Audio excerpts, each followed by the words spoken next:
A Biblioteca Virtual do Estudante de Língua Portuguesa, BibVirt, apresenta Categorias Literárias. Idealização de Ana Paula Leite de Camargo e Isabel Pereira dos Santos. Apoio, Secretaria de Estado da Cultura de São Paulo. No programa de hoje, ouviremos o conto Thelita, de autoria do escritor Davi Oscar Vaz. Mas, primeiramente, gostaríamos de que ele falasse um pouco sobre o conto. Antes de tudo, gostaria de agradecer o convite da professora Sueli e de parabenizar em seu nome a todos que estão envolvidos nesse excelente projeto. O conto, e já está virando um clichê falar assim, é um dos gêneros mais difíceis de serem conceituados. A primeira ideia é pensar no conto como uma história curta, mas há uma enormidade de exemplos que desautorizam essa afirmação, ou por não se firmarem pelo que a gente entende por narrativa curta, uma aventura por que passa um personagem. Há contos em que nada parece acontecer e o que importa é muito menos o acontecimento do que o clima criado pela linguagem, como alguns contos de Tchekhov, por exemplo.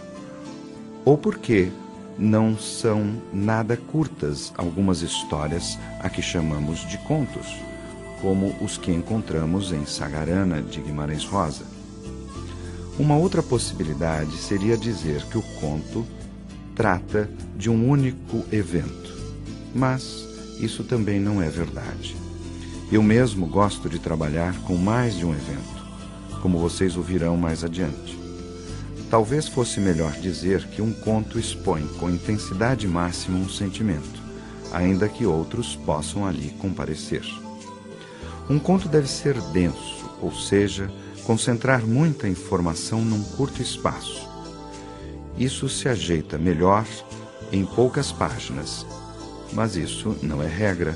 Um conto pode ter 60 páginas e ainda assim ser enxuto e conseguir manter o tom que imprimiu desde o primeiro parágrafo. Normalmente não faço contos tão pequenos como este que vocês ouvirão inicialmente. Thelita é, no entanto, muito ilustrativo sobre certas características do gênero.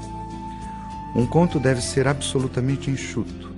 Nada do que é dito pode ser desprezado da primeira linha à última. Nada pode ser retirado, nem uma frase, nem uma palavra, sem o risco de comprometer todo o texto. No caso específico, tudo está propositalmente construído para a revelação final que deve ser, acima de tudo, surpreendente.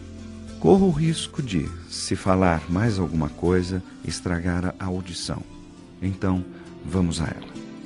Quando Júlio entrou em casa, não ouviu a esganiçada voz do rádio, mas notou, não sem certo prazer, que a lâmpada do corredor de entrada havia queimado.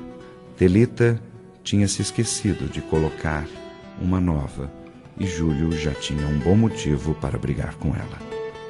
Deixou a pasta no sofá e estranhou o silêncio. A cozinha estava limpa e deserta, os pratos guardados e os panos ordenados nos ganchos em prontidão. Júlio teve um leve sobressalto de pressentimento e sobre o aparador encontrou a carta. Finalmente criei coragem. Adeus, Júlio. Estou indo embora com seu irmão. Por alguns segundos, apenas olhou a carta. Depois, teve que se sentar. Leu de novo o papel, 3, 4 vezes. Aquela frase final, concluiu Júlio, foi acrescentada depois. E este acréscimo era um ato semelhante ao de incendiar navios, empreendido por Cortés quando invadiu o México. Ouça no nosso próximo programa a continuação do conto Thelita. Até lá. A BibVirt apresentou Categorias Literárias. Apresentação, Sueli Lopes e Ana Paula Leite de Camargo. Seleção de textos, Sueli Lopes e Maria José Machado. Trilha sonora, André Luiz Santos. Sonoplastia, Wagner de Paula. Agradecimentos ao Estúdio Multimeios do CCE da USP. Apoio, Secretaria de Estado da Cultura de São Paulo.